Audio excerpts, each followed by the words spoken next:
कोई भी काम करा तो पहले भेज की आज्ञा लेनी जरूरी है। क्षेत्रपाल का रक्षक देंगे है, वहाँ हाथ लगवा लो, भेज को ध्यान करो, एक हाथ लगो जीवन से। सहस्रशीरेगा गुरुगाद्रव्याद्रपाद सर्वमिमु सर्वदिशातिथिगदशाङ्गूलं वं कटुभैरवाय नमः। सर्वोपचारादि पंचोपचारादि गन्धाक्षपुष्पाणि समर्पयामि। चढ़ा दो। अब 3 बार लैब की थी घाट नीचे ठोको 3 बार ताड़न करो। अपन बैठे मुझे देख लो, दक्षिण दिशा बनी, आप स्थान कर लो, दक्षिण दिशा बनी हाथों अस्तो प्रक्षालनं ऋषिकेशाय नमो नमः। अतः स्वस्ति वाचनम भद्रसुतम। हाथ में पुष्प लेकर गणेश जी महाराज को ध्यान करो, प्रोसाद में गणपति नमः बोल बोलो।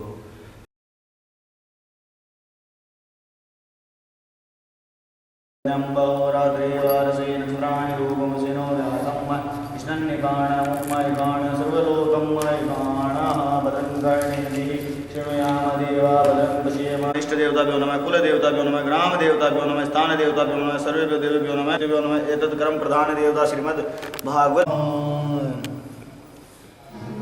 कलश की पूजन करो।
सर्वतो भद्र मंडलस्थ पूजन कलश पूजन राम दरबार सहित हनुमत पूजन अंजनी माता पूजन शिव परिवार पूजन भागवत पूजन व्यासपीठ पूजन सुखदेव जी पूजन रक्षा विधान ब्राह्मण वर्ण पूजन इत्यादि श्रीमद् भागवत कथा चतुर्थ दिवसीय पूजन कार्य अहम कारिष्ये।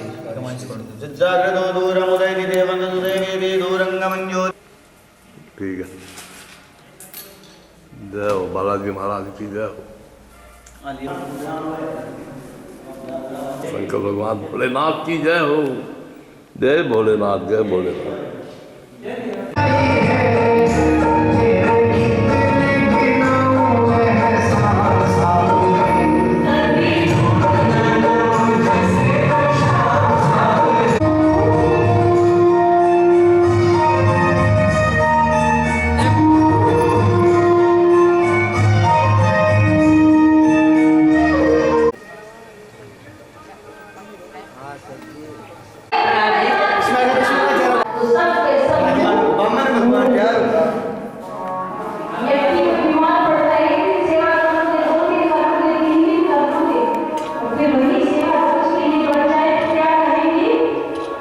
भगवान इसको इतना दिखा रहे हैं, चला जाए तो मृदंग, औरतों और कमंडल, छत्री, यज्ञोपवीत आदि जाति नाम संस्कार करके उनको भेजा और कहा जाइए और धरती का 3 पग धरती का दान मांगकर लाइए। आए हैं बलि के द्वार और बलि के द्वार पर आकर आज वामन भगवान कहने लगे, बड़ा भगवान भगत भरते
वो तेरे द्वार खड़ा भगवान, भगत भर दे रे झोली, हाँ भगत भर दे रे झोली।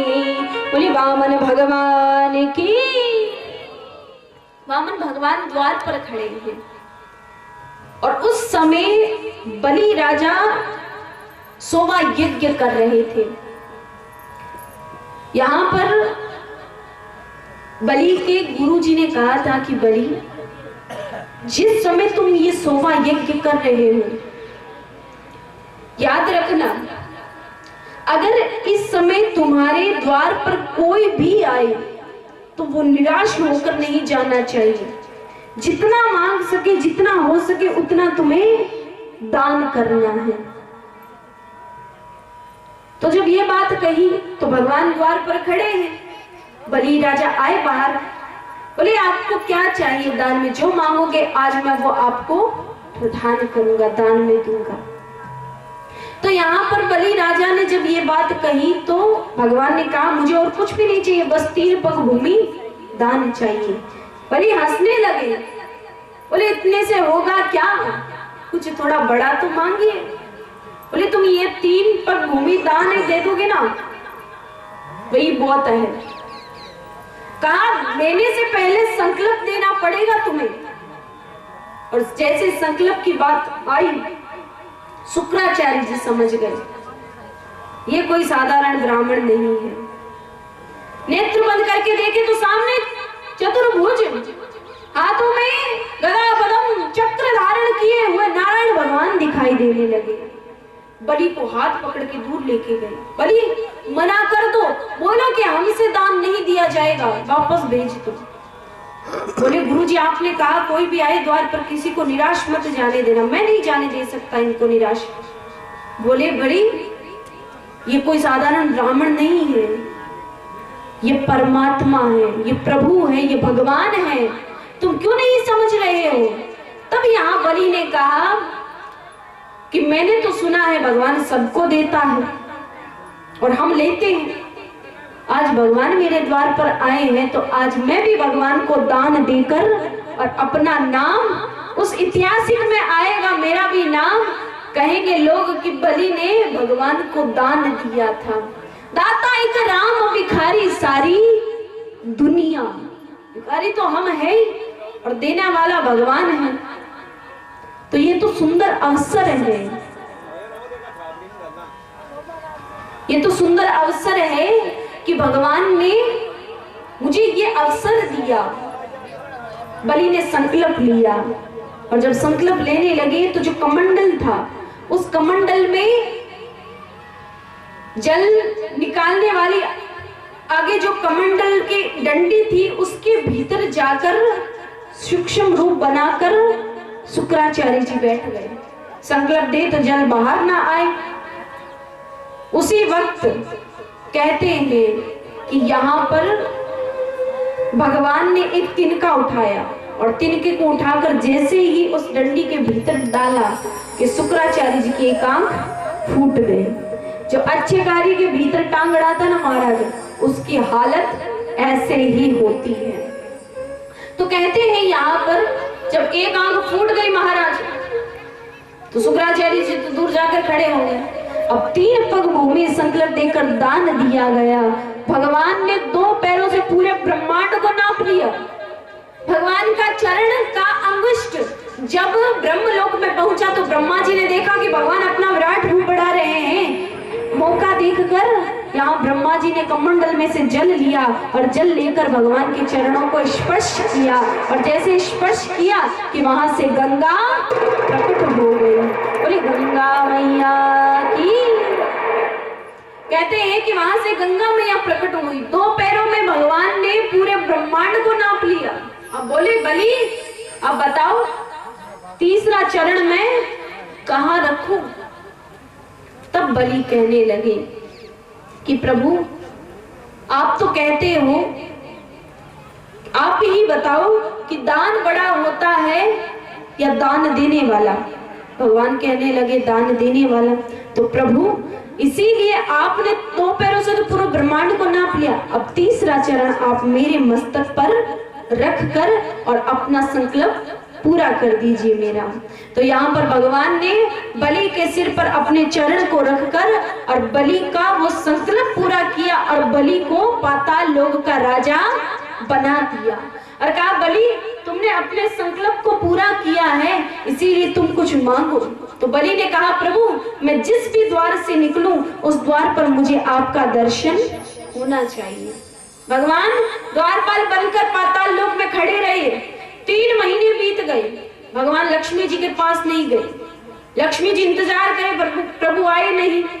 तब यहाँ पर कहते हैं कि उसी समय लक्ष्मी जी पूछते हुए आए और पता लगा पाताल लोक में भगवान द्वारपाल बनकर खड़े हैं। एक धागा लेकर आई और लाकर बलि की कलाई में बांधकर कहने लगे, आज से आप मेरे भाई हो। तो बलि ने कहा, भाई का कर्तव्य होता है कि बहन को कुछ दे, तो आप भी कुछ मांगो। तो कहा, मुझे और कुछ भी नहीं चाहिए, आपका जो ये द्वारपाल खड़ा है ना, ये आप मुझे दे दो। तब समझ गए कि कोई और नहीं बल्कि लक्ष्मी जी ही हैं। और उसी दिन से ये एक ऐसा त्योहार प्रारंभ हुआ जिसका नाम है रक्षा बंधन।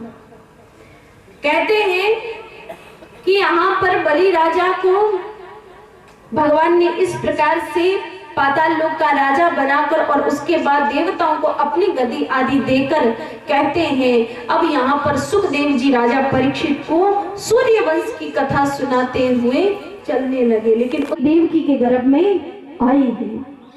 वक्त बीतने के उपरांत कहते हैं कि भगवान आने का समय होने लगा और जैसे ही भगवान के आने का समय हुआ उसी वक्त पशु पक्षी आदि सब आवाज कर करके प्रभु को बुलाने लगे, आवाज लगाने लगे, प्रभु आइए, प्रभु आइए। मंद मंद वर्षा होने लगी।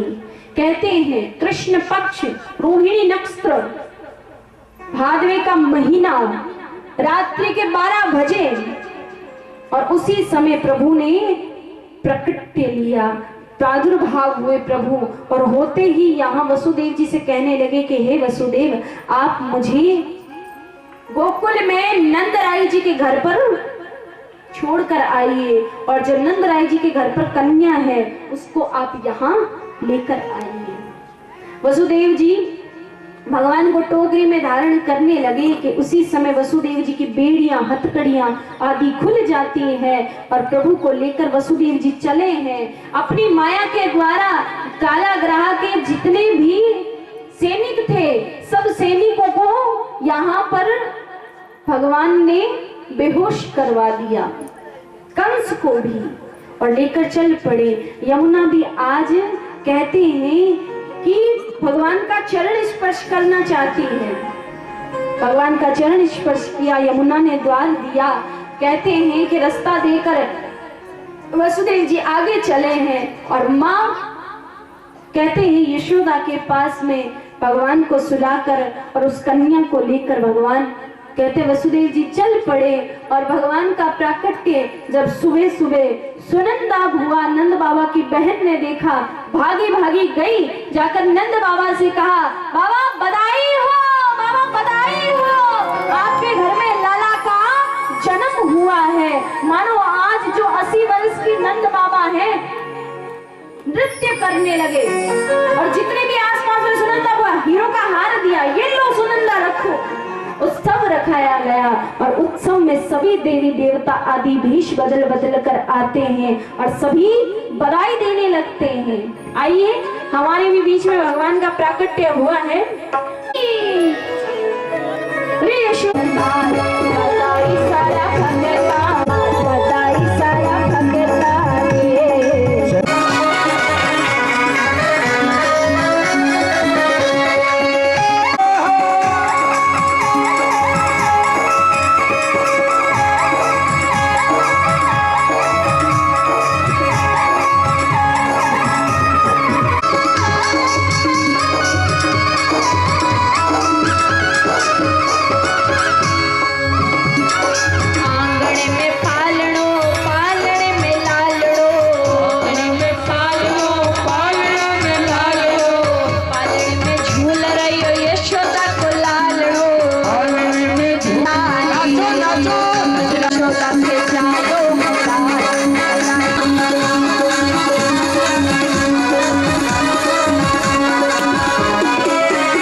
खबरी आ सबने सुनावो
तन्नो दन्ति प्रचोदयात् हरि ओम महालक्ष्मी च विद्महे विष्णुपत्नी च धीमहि पुष्पाञ्जलिं समर्पयामि यानि कानि च पापानि जन्मान्तरकृतानि च तानि सर्वाणि प्रणश्यन्ति प्रदक्षिणां पदे पदे।